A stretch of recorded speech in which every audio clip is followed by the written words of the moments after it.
നമസ്കാരം. ഇന്നത്തെ കഥ ബോളിയും പാൽ പായസത്തിൻ്റെയും ആണ്. ഒരു കപ്പ് ബ്രോക്കൺ മട്ട റൈസും 1/4 കപ്പ് ചൗരിയും കൂടി ചേർത്ത് കുക്കറിലിട്ട് രണ്ടാം പാലും കൂടി ഇട്ട് വേവിക്കുക. ആ വേവിച്ചതിലേക്ക് ഒന്നാം പാലും കൂടി ഒഴിക്കുക. പിന്നെ നന്നായി ഇളക്കുക. അതിലേക്ക് കുറച്ച് പാലും കൂടി ചേർക്കുക. ഇനി അതിലേക്ക് 1 കപ്പ് ഷുഗറും കൂടി ചേർക്കുക. ഇനി നെയ്യിൽ ചായച്ച അണ്ടിപ്പരിപ്പും കൂടി ചേർത്താൽ പായസം റെഡി. കുക്കറിലിട്ട് വേവിച്ച 1 കപ്പ് കടലപ്പരിപ്പും പഞ്ചസാരയും ഏലക്കയും മഞ്ഞൾപ്പൊടിയും ജാതിക്കയും ഗ്രാമ്പുവും ചേർത്ത് നന്നായി ബോൾ പോലെ ഉരുട്ടിയെടുക്കുക.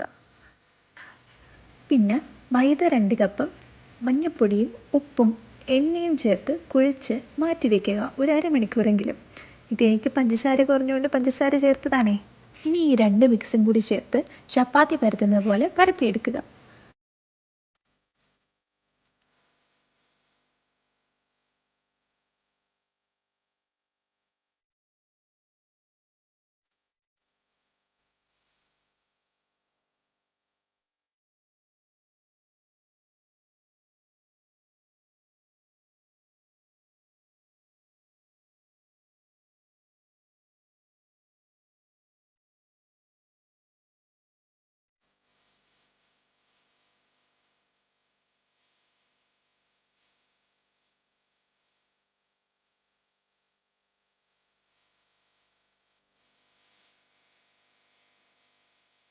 കാത്തിരിപ്പിന് വിരാമം വിട്ടുകൊണ്ട് അതാ ചൂടേറിയ ബോളിയും പായസവും ഒന്നിക്കുകയാണ്.